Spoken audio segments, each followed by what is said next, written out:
আল্লাহ পাকের দয়ার একটা ধাক্কা উমরের কলবের মধ্যে দিয়া দিলেন। জোরে কোন সুবহানাল্লাহ। যদি কোন স্থানের মধ্যে যুদ্ধ লাগে আর ওই স্থানের মধ্যে যে রকম ভাবে অস্ত্রগুলা বোমগুলা ফিট করা হয়, জায়গার মধ্যে যায় যে রকম ব্লাস্ট হয়ে যায়, আঘাত করে, সেই রকম ভাবে মানুষের দোয়া, যদি ইমানদারদের দোয়া, যার জন্য দোয়া করা হয়, তার অন্তরের মধ্যে, তার কলবের মধ্যে লেগে যায়। জোরে কোন সুবহানাল্লাহ। হযরত ওমর ফারুক রাদিয়াল্লাহু তাআলা আনহু তখনও তিনি মুসলমান নয়। আল্লাহর নবী গভীর রজনীতে দোয়া করেছেন। আল্লাহ পাক রব্বুল আলামিন হযরত ওমর ফারুকের অন্তরের মধ্যে আল্লাহ পাকের ওই নবীজির দোয়ার একটা ধাক্কা দিলেন।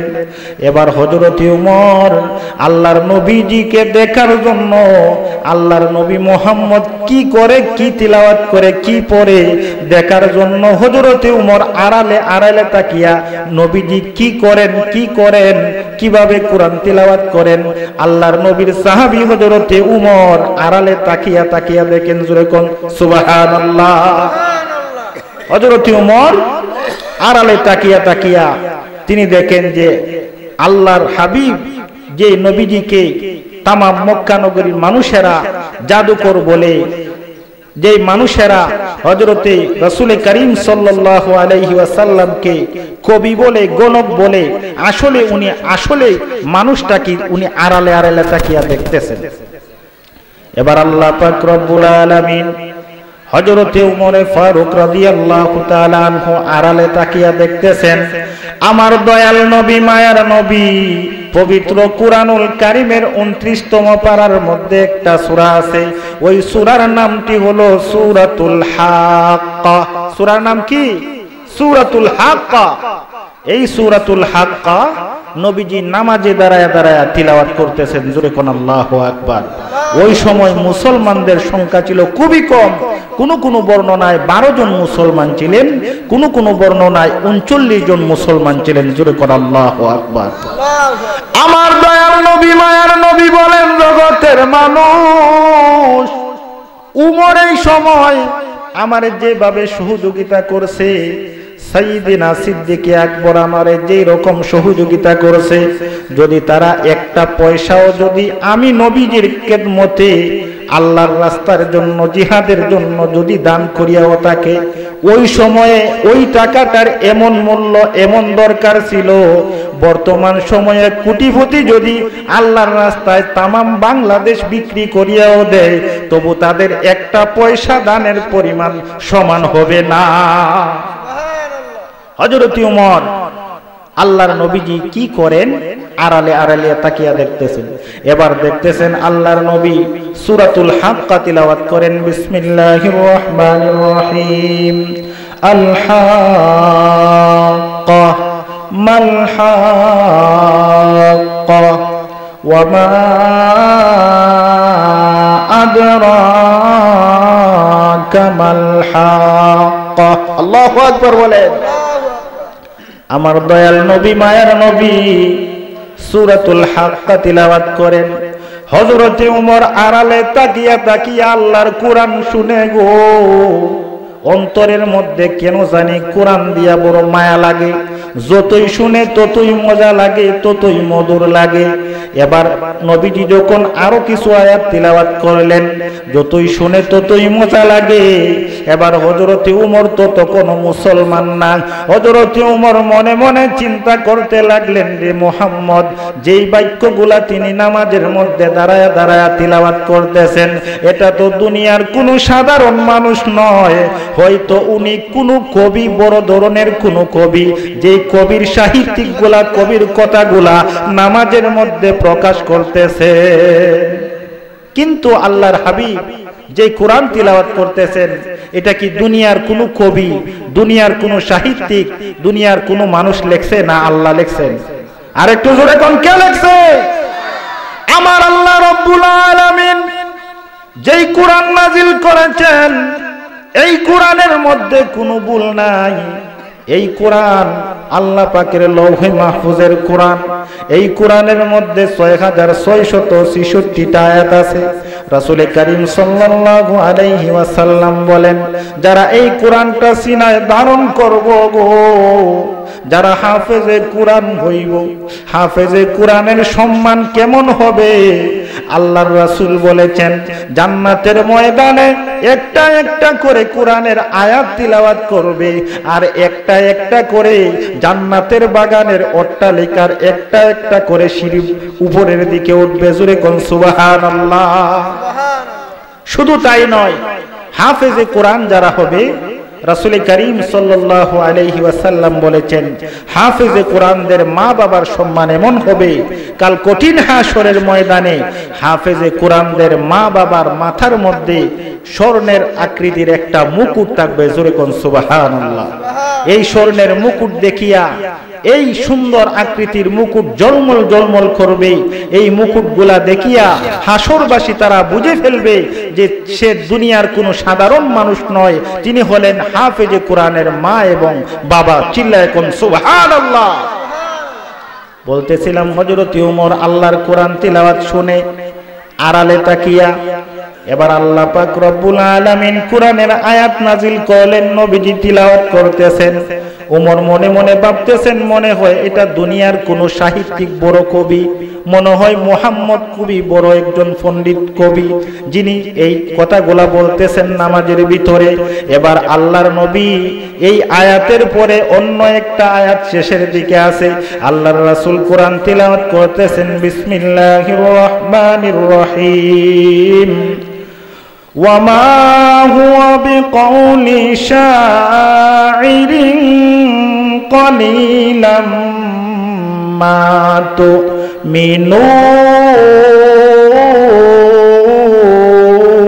তুমিনুন।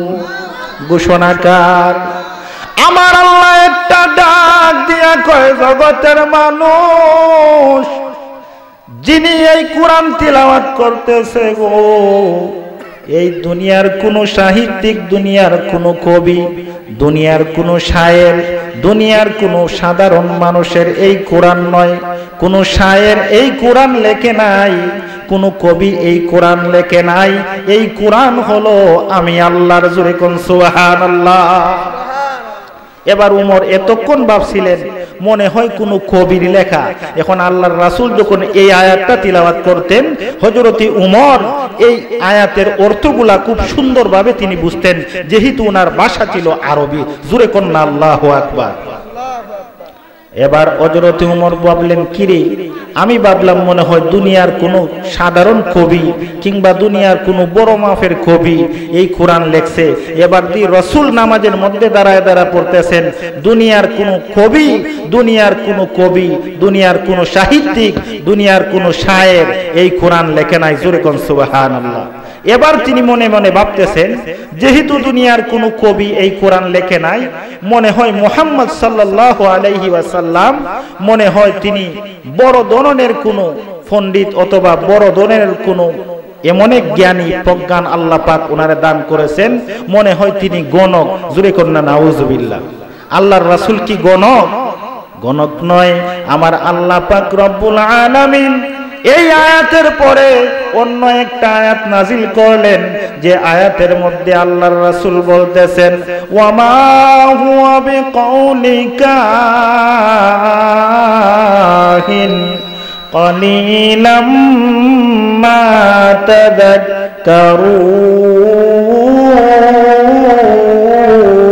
তাযাক্কারুন। ঘোষণাকার হযরতে উমরে ফারুক ভাবতেছিলেন মনে হয় দুনিয়ার কোনো কবি অথবা দুনিয়ার কোনো শায়ের। এবার আল্লাহর রাসূল যে আয়াতটা তিলাওয়াত করলেন, ওয়ামা হুয়া বিকাউলি কাহিন, এই আয়াতের অর্থ হলো দুনিয়ার কোনো গণক, দুনিয়ার কোনো গণক গণনা করে এই কোরআন নাজিল করতে পারে না। জোরে কন্না সুবহানাল্লাহ।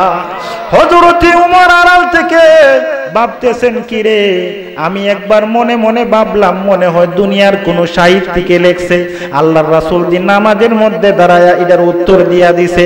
আবার আমি ভাবলাম মনে হয় দুনিয়ার কোন গণক মনে হয় এই কোরআন লেখছে, কিন্তু আল্লাহর রাসূল তো নামাজের মধ্যে দাঁড়ায়া বইলা দিলেন দুনিয়ার কোন গণক এই কোরআন লিখতে পারে না।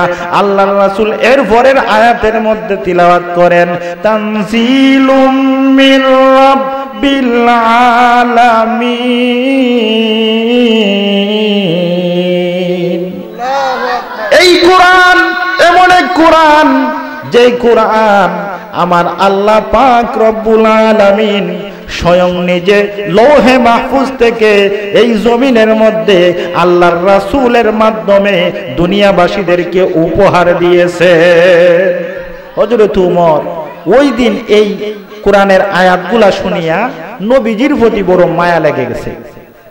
এবার মনে মনে ভাবতেছে যে নবীর দরবারে যাইমু কিনা যাইতাম না। মনে মনে ভাবতেছে, একবার একদিকে আল্লাহ পাক জান্নাতের দিকে ঈমানওয়ালাদের দিকে আল্লাহ টানেন, অন্যদিকে শয়তান আসিয়া কুমন্ত্রণা দেয় যে না, তোমার বাপ দাদার ধর্ম ছাড়িয়া তুমি ওই মুহাম্মদ এর দলের মধ্যে তুমি গিয়া মুসলমান হইও না। একদিকে শয়তান টানে, আরেকদিকে আমার আল্লাহ দয়ার বশত আল্লাহ পাক ইমানদারের দলে জান্নাতের মেহমানের দিকে আল্লাহ টানেন। শয়তান আল্লাহর দরবারে কি বলছিল জানেন? শয়তান ফরিয়াদ করেছিল, আশ-শাইতানু দাসিমুন আলা কলবি ইবনু আদম, আদম সন্তানের কলবের মধ্যে বাসা বাঁধিয়া শয়তান কুমন্ত্রণা দেয়। জোরে কোন নাউযুবিল্লাহ। মক্কা নগরীর মধ্যে এলহাম হয়ে গেল, যেই ব্যক্তি মুহাম্মদুর রাসূলুল্লাহ অর্থাৎ আব্দুল্লাহর ছেলে মুহাম্মদ বলে ঘোষণা দিল, যেই ব্যক্তি আব্দুল্লাহর ছেলে মুহাম্মদের মাথাটা দ্বিখণ্ডিত করিয়া যেই ব্যক্তি আবু জাহেলের নিকট নিয়ে আসতে পারবে, ওই ব্যক্তিকে আবু জাহেল এবং মক্কার কাফেরেরা বড় ধরনের একটা পুরস্কার দিবে। কন্যা নাউযুবিল্লাহ। দুনিয়ার কোন সাধারণ মানুষ তাম পৃথিবীর মানুষও যদি একত্রিত হয় আমার রাসূলের কোনো ক্ষতি করতে পারবনি। আর একটু জোরে কোন পারবনি। হযরত ওমর মনে মনে ভাবলেন, যেহেতু আমার বাপ দাদার ধর্ম এতদিন ধরে সবার সঙ্গে চলছি, দেবদেবীর পূজা করছি, কাজেই এই সুযোগটা আর হাতছাড়া করি না। মুহাম্মদুর রাসূলুল্লাহ উনাকে কতল করার জন্য, আহত করার জন্য ওই উমর ইবনুল খাত্তাব তার হাতের মধ্যে তলোয়ার নিয়ে তিনি বাহির হয়ে গেলেন। জোরে কোন নাউযুবিল্লাহ।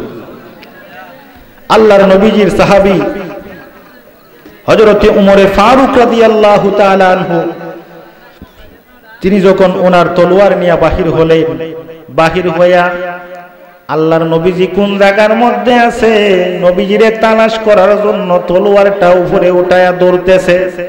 রাস্তার মধ্যে আল্লাহর নবীজির একজন সাহাবী, যিনি গোপনে গোপনে মুসলমান হয়েছিলেন, ওই সাহাবীর সঙ্গে দেখা হয়ে গেল।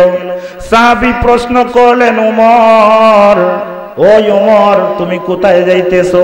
হযরত উমর বলে, এই এলাকার মধ্যে আব্দুল্লাহর ছেলে মুহাম্মদ কোন জায়গার মধ্যে আছে, আমারে তুমি সংবাদটা দাও, আমি মুহাম্মদের সঙ্গে আমার কিছু বোঝাপড়া আছে। কন্যা নাউযুবিল্লাহ।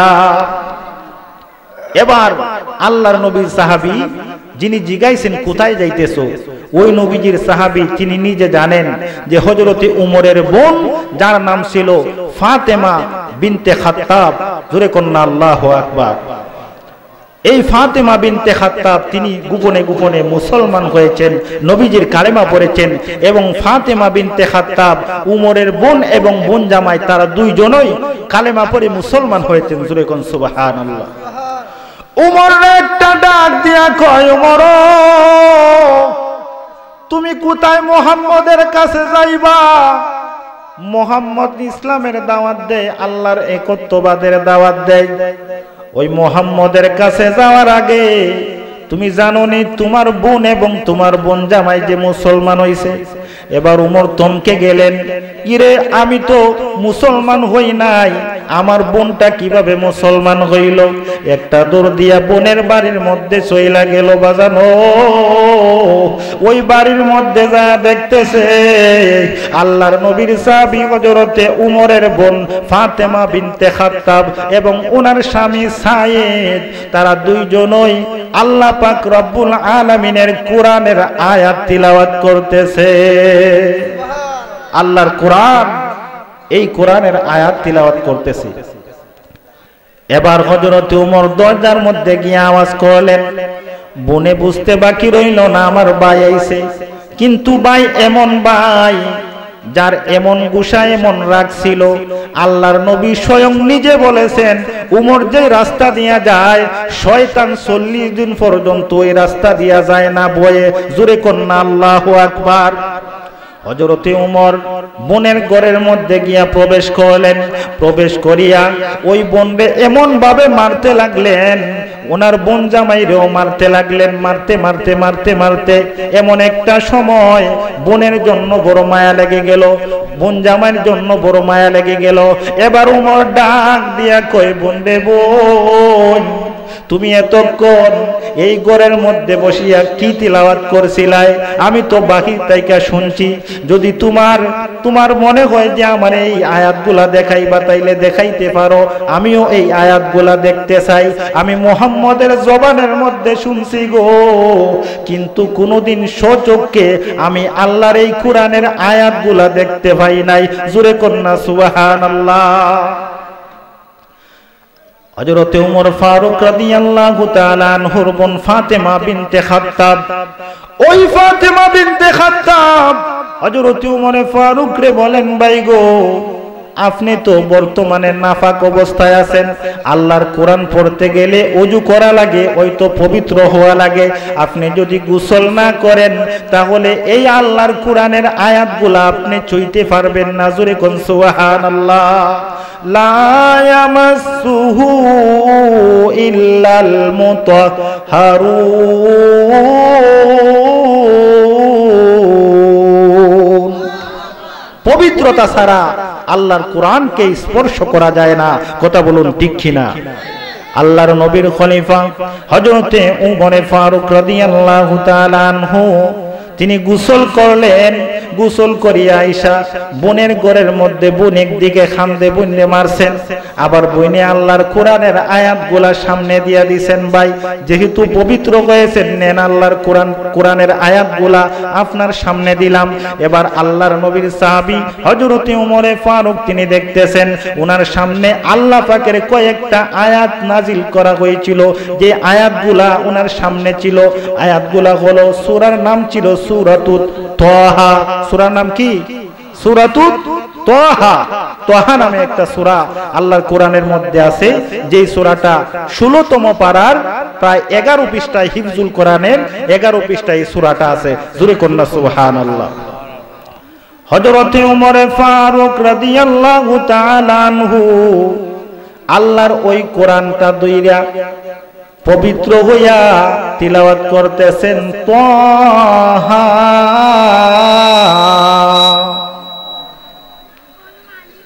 মা আনজালনা আলাইকাল কুরআনা লিতাশকা। জোরে কোন আল্লাহু আকবার। তুরশর পড়ুন আল্লাহুম্মা সাল্লি। মাইকে কি দাওয়া গলা টাইনে না গায়ে ওরা আওয়াজ যায় না। ইতারা ওরাই দেন, শীষ দিলে ইতারা ওরাই দেন। মুহাম্মাদ ওয়া আলা আলি সাইয়্যিদিনা মাওলানা আল্লাহুম্মা সাল্লি সাইয়্যিদিনা মাওলানা মুহাম্মাদ ওয়া আলা আলি সাইয়্যিদিনা মাওলানা। বাবারা আমার বলতেছিলাম আল্লাহর নবীর সাহাবী হযরত উমর উনার বোন ওনার সামনে কোরআনের কয়েকটা আয়াত তিনি দিলেন। সূরার নাম হলো সূরাতুত তাহা। এই সূরাতুত তাহা তিলাওয়াত করতেছেন, আল্লাহ পাক রব্বুল আলামিন বলেছেন, তাহা মা আনজালনা আলাইকাল কুরআনা লিতাশকা ইল্লা তাযকিরাতান লিমান ইয়াখশা তানজিলাম মিম্মান খালাকাল আরদা ওয়াস সামাওয়াতিল উলা। জোরে কোন সুবহানাল্লাহ।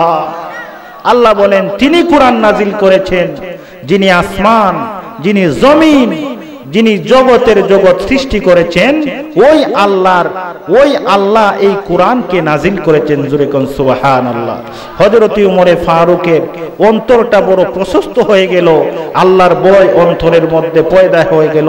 এবার হযরত উমর বনের ঘর থেকে বাহির হইয়া যেই তলোয়ার নিয়া বনের ঘরের মধ্যে প্রবেশ করেছিলেন, ওই তলোয়ারটা নিয়া মুহাম্মদুর রাসূলুল্লাহ সাল্লাল্লাহু আলাইহি ওয়াসাল্লাম কোন জায়গার মধ্যে আছেন, ওই মুহাম্মদুর রাসূলুল্লাহকে তালাশ করিয়া দৌড়তে দৌড়তে মুহাম্মদুর রাসূলুল্লাহর কাছে গেলেন। জোরে কোন সুবহানাল্লাহ। ওই সময় আমার দয়াল নবী, মায়ার নবী, এমন একটা স্থানের মধ্যে দারুল আরকাম, ইবনুল আলকামের ঘরে আল্লাহর নবী রাহমাতুল লিল আলামিন বসিয়া বসিয়া আড়ালে আড়ালে লুকায়া লুকায়া দ্বীনের দাওয়াত দিতেন, ইসলামের দাওয়াত প্রচার করতেন। জোরে কোন সুবহানাল্লাহ। সাহাবায়ে কেরাম দেখতে পাইলেন উমর আসতেছে। যে উমরের সামনে মক্কা নগরীর কোন ফলোয়ান বয়ে দাঁড়ায় না। এই উমর আল্লাহর নবীজি কোথায় আছে তালাশ করে হাতে তলোয়ার নিয়ে আসতেছে। সাহাবায়ে কেরাম আরজ করলেন, ইয়া রাসূলুল্লাহ, ইয়া হাবিবাল্লাহ, নবী গো, ও দয়াল নবী, মায়ার নবী, আমরা আপনার জন্য নিজের জানটা কুরবান দিতে পারি। ইয়া রাসূলুল্লাহ, ইয়া হাবিবাল্লাহ, নবী গো, যে উমরের সামনে মক্কা নগরীর কোনো মানুষ বয়ে দাঁড়ায় না, ইয়া রাসূলুল্লাহ, আমরা উমরকে প্রতিহত করব, আপনি আড়ালে আড়ালে লুকায়া লুকায়া হয়তো এই স্থান থেকে চইলা যান। জোরে কন্যা নাউজুবিল্লাহ। হযরতে উমর কিসের জন্য আসতেছেন আমার দয়াল নবী জানেন কি জানেন না? আরেকটু জোরে কোন জানেন কি জানেন না? আল্লাহ পাক রব্বুল আলামিনের প্রিয় হাবিব সাহাবায়ে কেরামদেরকে আরজ করে সাহাবায়ে কেরামদেরকে বলতেছেন, সাহাবারা রে, আমি নবী যাহা জানি রে, তোমরা সাহাবারা তা জানো না। আমার আল্লাহ আমাকে এমন ইলহাম দিয়েছেন, আমি যে গত রাত্রে তাহাজ্জুদের নামাজ পড়িয়া হয়তো উমর নাই তো আবু জাহেল দুইজনের মধ্যে একজনকে আল্লাহর রাস্তার জন্য আল্লাহর দরবারে চাইছিলাম। মনে হয় ওই উমরকে আমার আল্লাহ পাক রব্বুল আলামিন ইসলামের জন্য আল্লাহ মনোনীত করেছেন। জোরে কোন সুবহানাল্লাহ। রে নবীজি ঈমান, শোনো তাহার শান, নবীজি ঈমান, শোনো তাহার শান। যার প্রেমেতে পাগল হইলেন, যার প্রেমেতে পাগল হইলেন আল্লাহ সুবহান, নবীজি ঈমান, শোনো তাহার শান, বলুন নবীজি ঈমান, শোনো তাহার শান। চিল্লায় কন্যা আল্লাহু আকবার। আরেকটু মায়ার সুরে কন্যা ইয়া রাসূলুল্লাহ। বাজানো হযরতে ওমর আল্লাহর নবীজির দরবারে আসলেন। আল্লাহর নবী বলেন, সাহাবারা উমরকে আসতে দাও, যদি কিছু করে আমি বুঝবো, উমরকে আসতে দাও। হযরতে উমর আল্লাহর নবীজির কিনারে আসিয়া নবীজিরে সালাম দিয়া আল্লাহর রাসূলের কদম মুবারকের মধ্যে বইরা বলতেছে, নবী গো, ইয়া রাসূলুল্লাহ, ইয়া হাবিবাল্লাহ, নবী গো, আপনার জন্য ইসলাম কেন গ্রহণ করেছে? বোনরে আমি মারছি, আমার বোন জামাইরেও মারছি, কিন্তু ইয়া রাসূলুল্লাহ নবী গো, আমি যেই দিন আল্লাহর কোরআনটা আমার চোখের সামনে ভাসিয়া গেছে, ওই দিন আল্লাহর কোরআন পড়ে আমি বুঝতে পারলাম দুনিয়ার কোনো সাধারণ এই কি কোরআন নয়, এই কোরআন হলো স্বয়ং আল্লাহ পাকের আরশে মহলের। জোরে কোন সুবহানাল্লাহ। ইয়া রাসূলুল্লাহ, ইয়া হাবিবাল্লাহ নবী গো, আমি এই মুহূর্তে আপনার দরবারে, আপনার খেদমতে আমি মুসলমান হইতে চাই, আমারে কালেমা পড়ায় আপনি মুসলমান বানায়া দেন। হযরত ওমর বলেন, আশহাদু আল্লা ইলাহা ইল্লাল্লাহ ওয়া আশহাদু আন্না মুহাম্মাদান আবদুহু ওয়া রাসূলুহু সাল্লাল্লাহু তাআলা আলাইহি ওয়াসাল্লাম। কালেমা পড়লেন, মুসলমান হয়ে গেলেন। এবার হযরত ওমর আল্লাহর রাসূলকে বলেন, নবীজি আমরা কি সত্যের মধ্যে আছি না মিথ্যার মধ্যে আছি? তখন আল্লাহর রাসূল বলেন, আমরা হকের মধ্যে, সত্যের মধ্যে আমরা সর্বক্ষণে আছি, এবং কিয়ামত পর্যন্ত আমার অগণিত উম্মতেরা যারা মুসলমান হবে, ঈমানদার হবে, তারা সবাই হকের মধ্যে থাকবে। জোরে কন্যা সুবহানাল্লাহ। এবার হযরত ওমর বলে, ইয়া রাসূলুল্লাহ, ইয়া হাবিবাল্লাহ নবী গো, যদি আমরা হকের মধ্যে থাকি, যদি আমরা সত্যের উপর অটল থাকি, তাহলে কেন আমরা লুকায়া লুকায়া দিনের দাওয়াত দিব? আড়ালে আড়ালে কেন আমরা দিনের দাওয়াত দিব? ইয়া রাসূলুল্লাহ, ইয়া হাবিবাল্লাহ, আপনি আমি উমরে অনুমতি দিন, প্রকাশ্যে মানুষের সামনে, কাফেরদের সামনে আল্লাহ পাকের একত্ববাদের দাওয়াত দিব। চিল্লায় কন্যা সুবহানাল্লাহ। দিনের দাওয়াত দেওয়ার জন্য কোনো মানুষ ওই সময় কাফেরের মোকাবেলায় তারা ভয়ে কেউ সরাসরি দাওয়াত দিতে চায় না, কিন্তু সবার প্রথমে হযরত উমরে ফারুক রাদিয়াল্লাহু তাআলা আনহু তিনি বলেন, ইয়া রাসূলুল্লাহ, আমরা সবার সামনে আল্লাহর দনি এবং আল্লাহর দ্বীনের দাওয়াত দিব। জোরে কোন সুবহানাল্লাহ। কিতাবের বর্ণনায় পাওয়া যায় আল্লাহর হাবিব ওই দিন স্বয়ং রাসূল করিম সাল্লাল্লাহু আলাইহি ওয়াসাল্লামকে নিয়ে হযরতে উমরে ফারুক রাদিয়াল্লাহু তাআলা আনহু সাফার প্রান্ত থেকে এই যে হেরাম শরীফ, আল্লাহ পাক রব্বুল আলামিনের খানায়ে কাবা পর্যন্ত আল্লাহু আকবার, আল্লাহু আকবার ধ্বনি দিয়ে দিয়ে কাফেরদের সামনে, সমস্ত কাফের কুরাইশদের নেতাদের সামনে আল্লাহু আকবার ধ্বনি দিয়ে দিয়ে কাবা শরীফের মধ্যে গিয়া 2 রাকাত নামাজ আদায় করেছেন। জোরে কোন সুবহানাল্লাহ। হযরত ওমর ওই সময় মক্কা নগরীর মধ্যে প্রায় 12 জন মানুষ মুসলমান, আর সবাই কাফের। 12 জন মুসলমান, বাকি সবাই কাফের, ইহুদি খ্রিস্টান।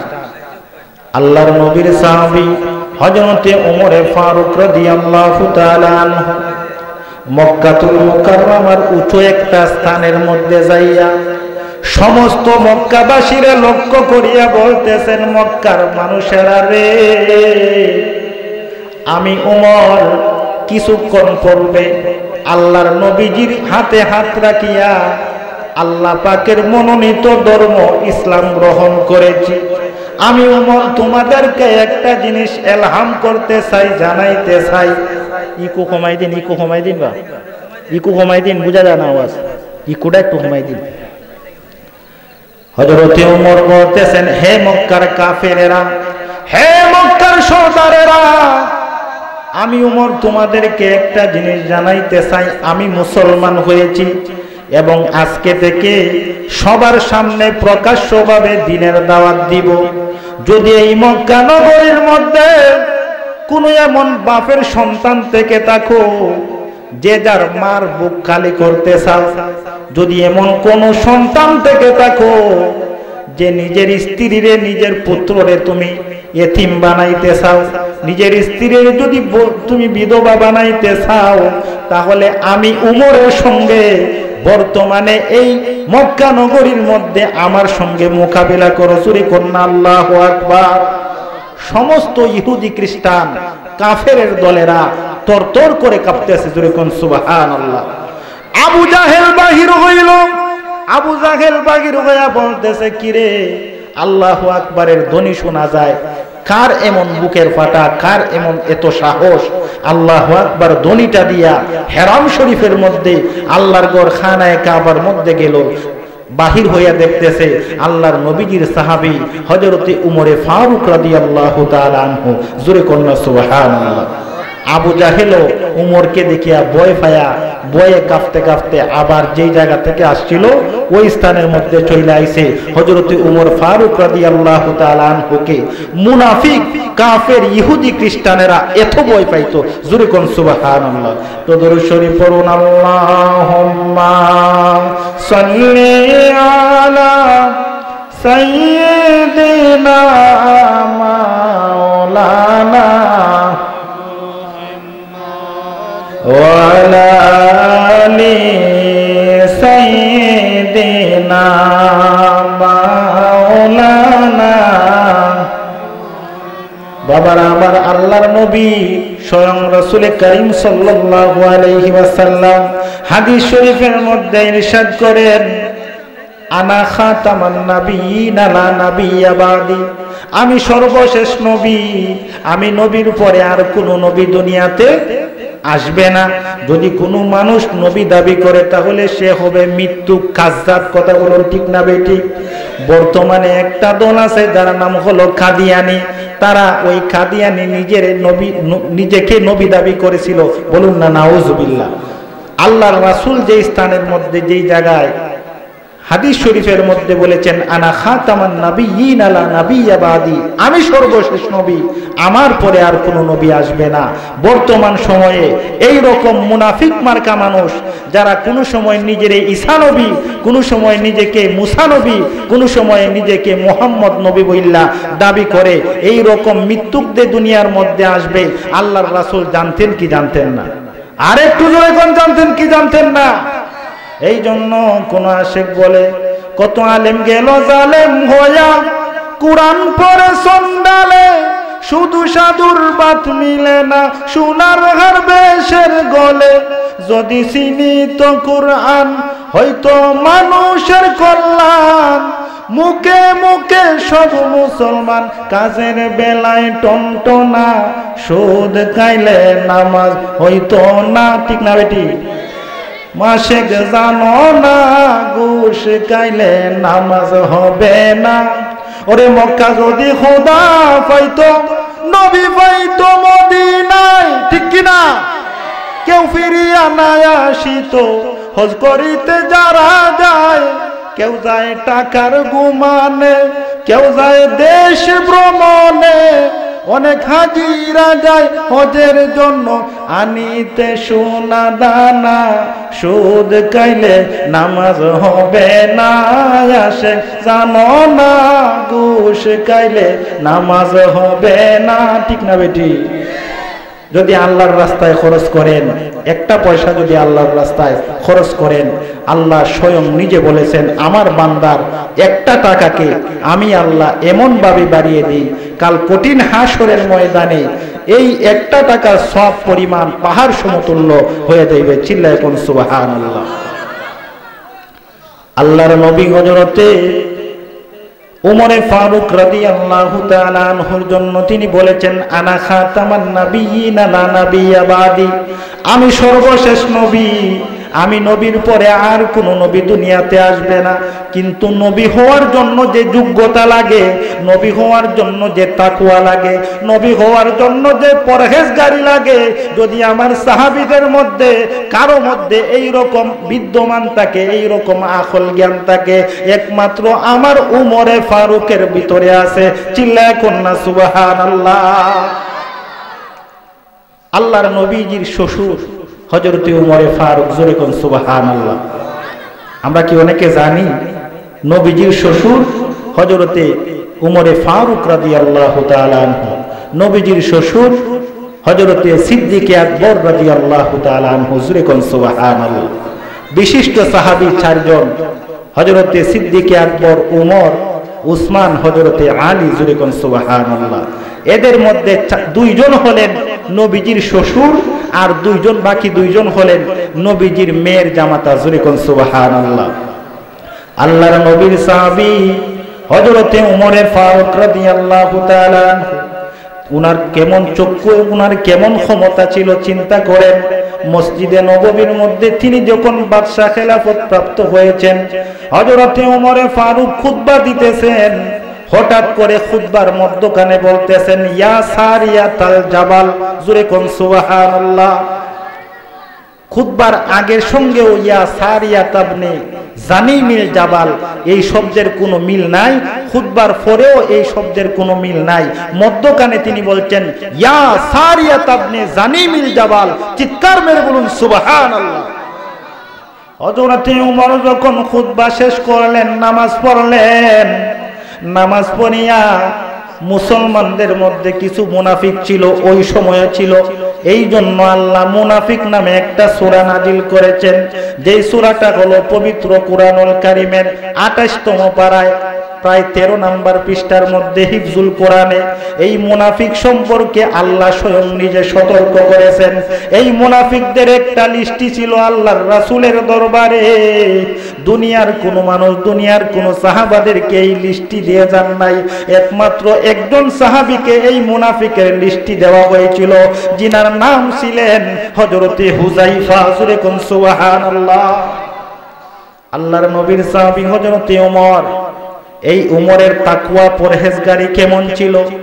নবীজির ইন্তেকালের পরে তিনি ছিলেন অর্ধ পৃথিবীর বাদশা, যিনার নাম হলেন হযরতে উমর। এই উমর হুযায়ফার কাছে গিয়া বলতেছেন, ওগো আল্লাহর নবীর সাহাবী হুযায়ফা, আমার দয়াল নবী তো মুনাফিকের লিস্টি আমি উমরের কাছে দিয়ে যাই নাই গো। আল্লাহর নবী জানেন যদি উমরের কাছে দেই একদিনের ভিতরে সবাইরে ফাঁসিতে ঝুলাইব, ঠিক না বেটি? উমর ছিলেন এমন গরম। হুযায়ফার কাছে দিয়ে যাওয়ার পরে আল্লাহর নবী দুনিয়াতে নাই, ইন্তেকাল করেছেন। হযরতে উমরে ফারুক হুযায়ফারে গিয়া বলতেছেন, হুযায়ফা, আমি উমরের একটা জিনিস বড় জানতে ইচ্ছা হয়। বলে কি?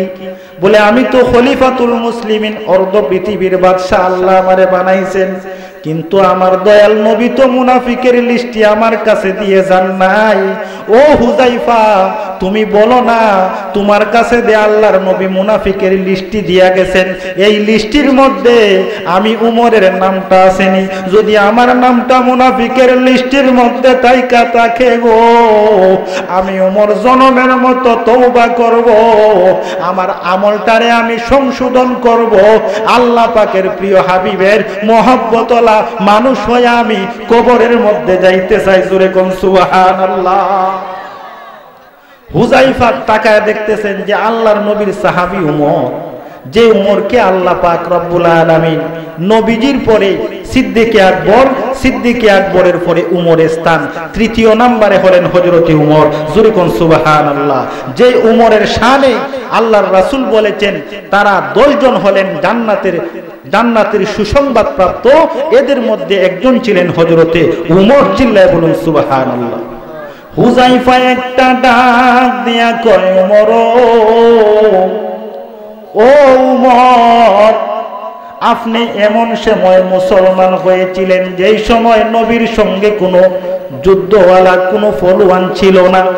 ও উমর, আপনি এমন একজন মানুষ যিনার সন্তান, যার নাম ছিলেন, এমন একজন সন্তান ছিলেন যিনার নাম, মেয়েটাকে বিবাহ দিয়েছিলেন আল্লাহর নবীজির খেদমতে। জোরে কোন সুবহানাল্লাহ।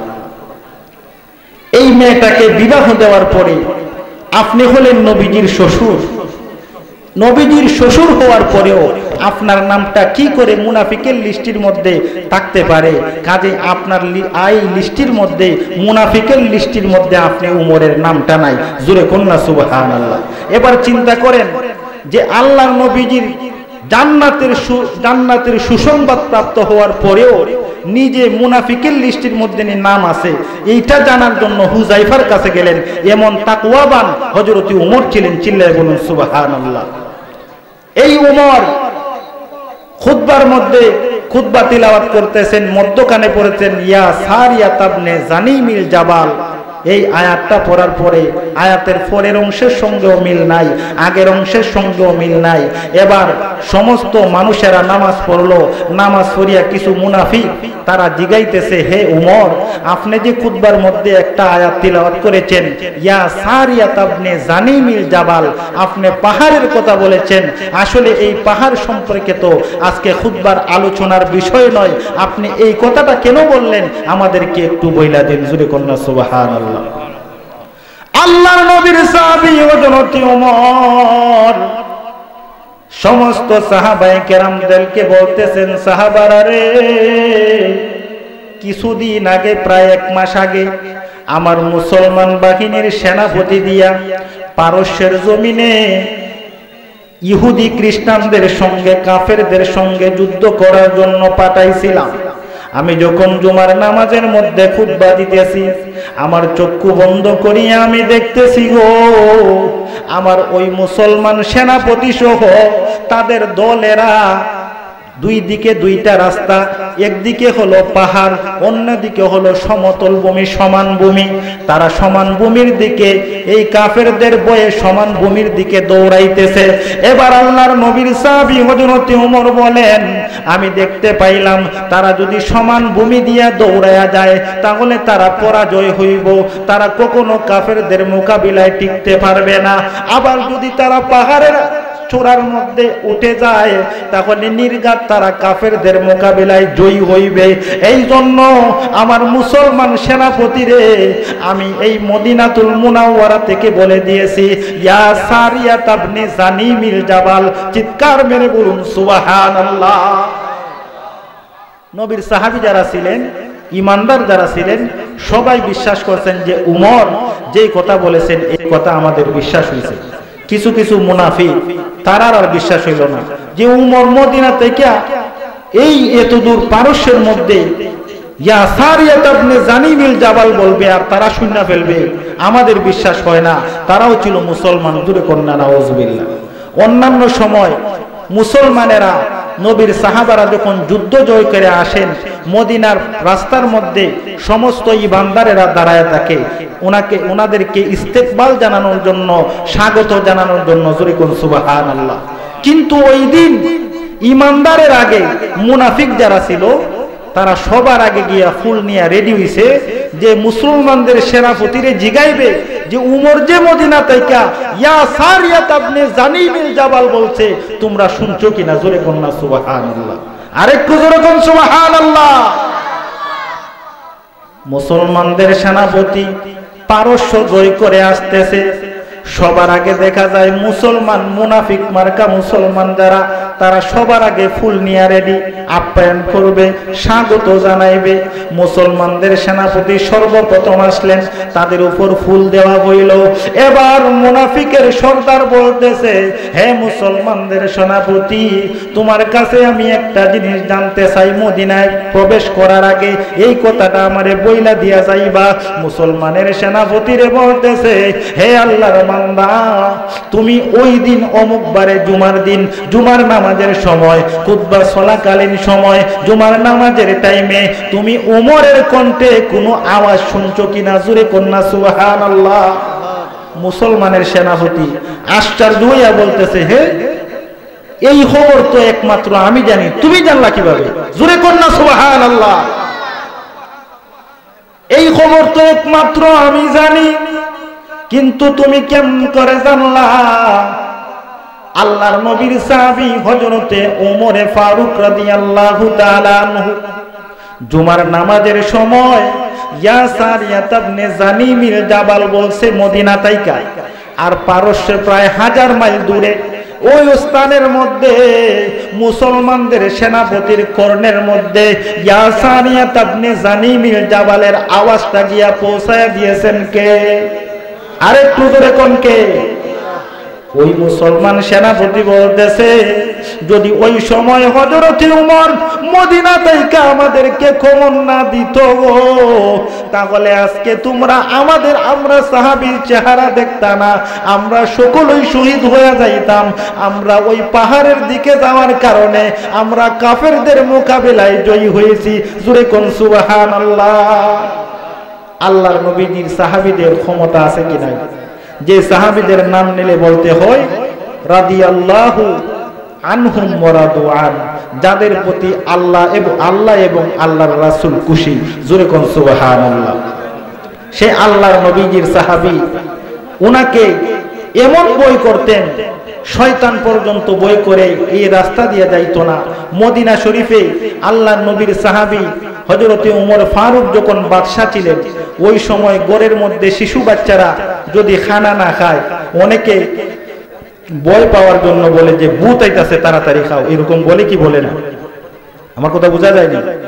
যদি আপনার সন্তানে না খায়, ভালো করে বুঝাই দিয়ে হলো না খায়, তাহলে ভয় দেখানোর জন্য বলতে হয় যে ভূত আইতাছে তাড়াতাড়ি খাও, বলা লাগে কি লাগে না?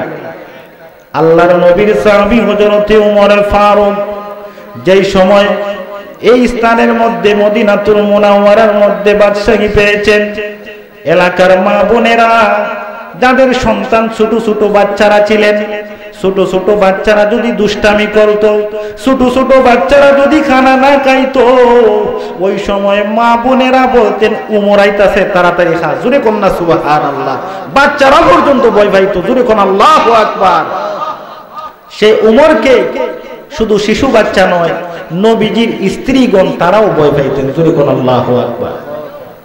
বুখারী এবং মুসলিম শরীফের হাদিসের বর্ণনায় একটা হাদিস পাওয়া যায়, যে হাদিসের মধ্যে এসেছে আল্লাহর রাসূল এবং হযরতে মা আয়েশা সিদ্দিকা রাদিয়াল্লাহু তাআলা আনহা যে কোনো একটা কারণে ওনাদের মধ্যে মনোমালিন্য হয়েছে।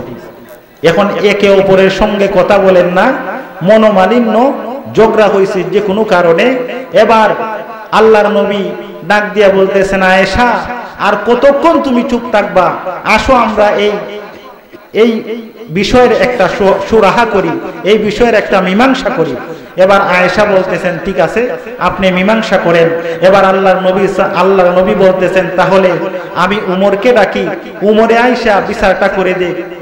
এবার হযরতে মা আয়েশা বলতেছেন না, উমর না, উমর এমন রাগী মিজাজি হযরতে মা আয়েশা পর্যন্ত উমরকে ভয় পাইতেন। জোরে কোন সুবহানাল্লাহ। এবার আল্লাহর রাসূল বলতেছেন তাহলে সিদ্দিকে আকবর আপনার বাবারে ডাকি। ওই সময় আম্মাজান হযরতে মা আয়েশা বলতেছেন তাহলে ডাকো, আমার আব্বাজান যদি আসেন তাহলে সঠিক বিচারটা করবেন। জোরে কোন না সুবহানাল্লাহ। হযরতে সিদ্দিকে আকবর আসলেন, আসিয়া বলতেছেন মা গো মা, কিসের জন্য আমারে ডাকছো? বলে বাবা, আমার নবীর সঙ্গে কোনো একটা বিষয় নিয়ে, ছোট একটা বিষয় নিয়ে আমাদের মধ্যে মনোমালিন্য, আপনি বিচারটা করে দিন। তখন আল্লাহর নবীজি বলতেছেন আয়েশা তুমি আগে বলবা না আমি নবী আগে বলবো? আম্মা জান আয়েশা বলতেছেন আপনি যেহেতু নবী আপনিও আগে বলুন, তবে খবরদার যেটা ঘটছে ওইটাই বলবেন, বাড়ায়া বলবেন না। জোরে কন্যা নাউজুবিল্লাহ। সিদ্দিকে আকবর বলেন, এমন রাগান্বিত হইলেন, হ্যাঁ আয়েশা আমার নবী বাড়ায়া বলবে? তোমারে কে বলেছে? নবী তো জীবনে কোনোদিন একটা মিথ্যা কথা পর্যন্ত বলে নাই। জোরে কন্যা সুবহানাল্লাহ। এবার সিদ্দিকে আকবর কিতাবের বর্ণনায় পাওয়া যায় এমন একটা সর মারলেন গো, হযরতে আম্মা জান আয়েশা দুই হাত দৌড় গিয়া পড়লেন। আবারও মারার জন্য তিনি যখন আসলেন, সঙ্গে সঙ্গে আম্মা জান আয়েশা আমার দয়াল নবীজির পিছনে গিয়া লুকায়া রইলেন। জোরে কন্যা আল্লাহু আকবার। আমার নবীজি দুইটা হাত মোবারক উঠায়া সিদ্দিকে আকবরকে থামাইলেন। সিদ্দিকে আকবর ঘর থেকে বাগের হইয়া গেলেন। এবার আয়েশারে আমার নবীজি বলতেছেন, আয়েশা দেখছো নি গো, আজকে তোমার বাবার কাছ থেকে আমি নবী তোমারে বাঁচাইছি, এবার বুঝো তো আমার সাথে কেমনে তুমি ঝগড়া করো। জোরে কন্যা সুবহানাল্লাহ। সঙ্গে সঙ্গে আম্মা জান আয়েশা তিনিও হেসে দিলেন, আল্লাহর রাসূলও হেসে দিলেন। জোরে কোন সুবহানাল্লাহ। সিদ্দিকে আকবর ঘরের বাইরে থেকে শুনতেছে, এতক্ষণ শুনলাম তুফান, এতক্ষণ শুনলাম ঝগড়া, এখন যদি কি তারা হাসতেছে। এবার সিদ্দিকে আকবর সালাম দিয়ে আবার ঘরে প্রবেশ করলেন। প্রবেশ করিয়া দেখতেছেন আল্লাহর রাসূলও হাসেন, উনার মেয়ে হযরতে মা আয়েশাও হাসতেছেন, সঙ্গে সঙ্গে সিদ্দিকে আকবরও হাসতেছেন। আল্লাহ পাক স্বয়ং আরশে আজিমের মধ্যে আল্লাহ নিজেও খুশি হয়ে গেছেন। জোরে কোন সুবহানাল্লাহ। এই উমরে ফারুককে এমন ভয় করতেন, নবীজির বিবিগণ একদিন আল্লাহর নবীজির কাছে আরজ করতেছেন, কোন বিবি বলতেছেন, স্বামী ওগো আল্লাহর রাসূল আমার ওই জিনিসটা লাগবে, অন্য একজন বিবি বলতেছেন, ওগো আল্লাহর নবী আমার ওই জিনিসটা লাগবে। তখন আল্লাহর রাসূল বলতেছেন, এত কিছু দিতে পারবো না, যদি তোমরা ধৈর্য ধারণ করে সবুর করে আমি নবীর বিবি হয়ে থাকতে চাও তাহলে তাকো, আর না হয় আমার কোনো কিছু করার নাই। জোরে কোন সুবহানাল্লাহ। সঙ্গে সঙ্গে দেখতেছেন দরজার মধ্যে একটা লোক, একজন সাহাবী আওয়াজ করতেছেন, আসসালাতু ওয়াসসালামু আলাইকা ইয়া রাসূলুল্লাহ বলে তিনি যখন আওয়াজটা দিলেন, আল্লাহর নবী বলেন, আমি বুঝতে পারলাম যে আমার সাহাবী উমর আইছে। কে আইছে? উমর। সেই উমরের আওয়াজ যখন শুনলেন, দরজার দিকে তাকায় দেখতেছেন উমর আসতেছে, সালামের উত্তর দিলেন।